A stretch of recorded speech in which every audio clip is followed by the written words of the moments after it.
Hello BookTube, I'm Jonathan and welcome to Words in Time. Now in today's video we're going to be talking about Childhood's End by Arthur C. Clarke. Now what is the premise for Childhood's End? Well, the book is told in 3 parts, and part 1 is set in the late 19th century, which is always a bit of fun when we here in the present have surpassed the timeline of the future of the book that we're reading or the movie that we're watching. But here we are, we're in the futuristic late 19th century and aliens arrive. Alien spaceships hover over many major cities around the planet. And after the initial shock and fear, the question becomes, are these aliens, which become known as the overlords, are they friend or foe? Initially, their intentions seem benign, but the humans are skeptical, and that's something they want to get to the bottom of. And the aliens, they nominate one representative. They will just speak to one human. And so we follow this character as we get to see what he sees and learn what he learns about those mysterious overlords. So, getting into the writing, as I mentioned in my Rendezvous with Rama review, if you've watched that Arthur C. Clarke doesn't spend too much time developing the characters. This is just around as we do our customary flip through on the channel, just over 200 pages, and he doesn't dedicate too much of that time, those pages, to developing the characters. He uses that time to focus on the ideas. So a lot of books explore the human condition, usually from a perspective of an individual, a family, a community, and what Arthur C. Clarke does is he takes a very zoomed out approach. He looks at the questions in this book, the themes, the concepts, and the ideas, and how they affect humans, not on a microscopic level, but on a collective level, how it affects humans as a whole, which I thought was a really cool approach. Love the big ideas, love the ambitious swings that Arthur C. Clarke takes in this book. So, what are some of the themes that he explores? Well, he looks at what happens when we make large technological advances. So when we make those advances, how does that affect our culture? How does that affect the art that we create? And I thought he gave us really interesting descriptions, possibilities, but they didn't feel prescriptive, as in Clarke was telling us what he thought necessarily would happen or is bound to happen, but more just making us ask questions, such as, what really makes humans happy and what inspires us. So I loved thinking about those things while reading this book, and really enjoyed that discussion. Another one of the themes was what can be explained by science. So Clarke is a hard sci-fi writer. 2001: A Space Odyssey, A Rendezvous with Rama, even harder on the science than this book. He had a mathematics and physics degree, so he's a science guy.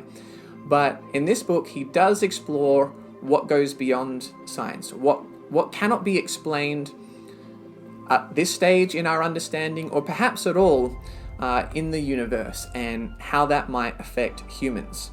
So I don't want to spoil any of it, but I just want to give you one quick example to give you a taste of what I'm talking about.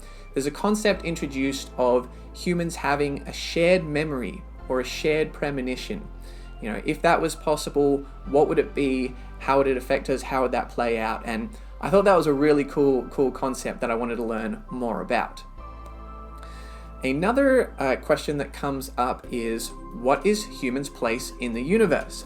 So in this epic universe of ours, endless, infinite universe, we do happen to come across another conscious sentient species, aliens. Just say aliens, it's easier. We meet aliens. What is the purpose for that? Is it just random? Are we just kind of like random atoms bouncing around, we interact, and then we carry on our merry way? Or is there a purpose to it? So I'd ask the question, what role do aliens serve in the story of us humans? Or conversely, what role do we have to play as humans in the story of the aliens? So, speaking of the aliens, I think they are some of my favorite aliens in any sci-fi book I've ever read. I'm not going to spoil it for you, but the description of the aliens, the physical design of them, I think is great. And not just for visual reasons, for aesthetic reasons, but because it actually ties into the narrative itself. And I think that's really clever and layered writing, and something that I hope you enjoy as much as I did. So there are a couple of tropes in this book, such as the alien spaceships hovering over Earth, but Clarke isn't so much relying on these tropes as creating them. If you look back at some of the things that come up in this book, they are original concepts. Arthur C. Clarke created them, and I think it really speaks to how thought-provoking and inspiring this book is when future writers, creators have copied, emulated, put their own twist on the awesome ideas and concepts and moments that Clarke created for Childhood's End. So, putting all of this together, overall, what are my thoughts? Well, I think this is a really tightly written book. It's only around 200 pages, and yet in that tight amount of space, it really manages to pick up the pace, ramp up the ideas, broaden the scope.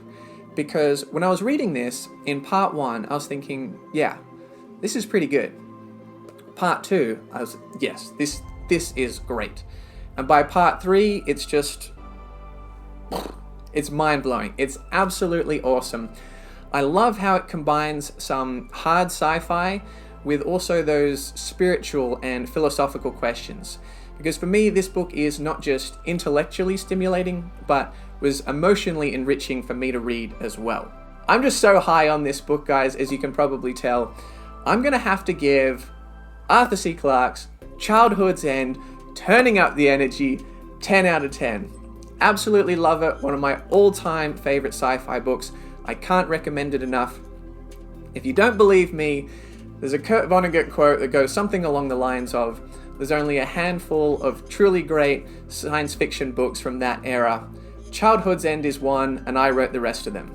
So it was the only book that he wanted to put on that pedestal, give that much credit to beyond his own work, which is pretty great. I don't know if he wrote all the greats, but he did write a few, and Childhood's End is definitely one of them. So there you go, guys. If you've read Childhood's End, let me know if you enjoyed it as much as I did.